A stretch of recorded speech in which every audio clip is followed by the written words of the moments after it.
அன்பான உறவுகள் அனைவருக்கும் இனிய வணக்கம். இப்போ என்ன பார்க்க போகிறேன்னு பார்த்தீங்கன்னா, மாப்பிள சம்பாவில் ஒரு இட்லி எப்படி செய்யலான்னு பார்க்கலாம் வாங்க. அதுக்கு நான் வந்து மாப்பிள சம்பா ரைஸ் எடுத்திருக்கேன். கிட்டத்தட்ட ஒரு சில பேர் கன்ஃபியூஸ் ஆகிடுவாங்க.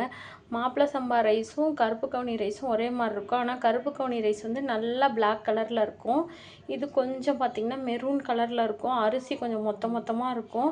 இவங்க வந்து நார்மல் அரிசி 3 மணி நேரம் ஊறணுன்னா இவங்க 5 to 6 மணி நேரம் இவங்க ஊறணும். அப்போனா தான் இட்லி தோசை நல்லாயிருக்கும். நான் 1 கிளாஸ் எடுத்திருக்கேன். அதுக்கப்புறம் பார்த்திங்கன்னா நார்மல் இட்லி ரைஸ் 1 கிளாஸ் எடுத்திருக்கேன். அதுக்கப்புறம் பார்த்திங்கன்னா உளுந்து 1/2 கிளாஸ். இப்போ இவங்கள வந்து தண்ணி ஊற்றி ஊற வைக்கணும். தண்ணி ஊற்றி ஊறினதும் 4 மணி to 5 மணி வரைக்கும் ஊறணும். 5 hours ஊறணும். இவங்க நல்லா ஊறி வந்ததுக்கப்புறம் இவங்கள மிக்சியில் வேணாலும் நீங்கள் அரைச்சிக்கலாம், கிரைண்டரில் வேணாலும் அரைச்சிக்கலாம். அது உங்கள் விருப்பம். நான் வந்து கம்மியாக இருக்கிறனால மிக்சியில் தான் அரைக்க போகிறேன்.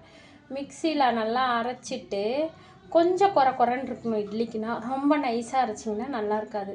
குறன்னு அரைச்சி உப்பு போட்டு கரைச்சி நைட்டு ஃபுல்லாக வெளியிலே வச்சிடணும். ஃப்ரிட்ஜில் வைக்கக்கூடாதுங்க.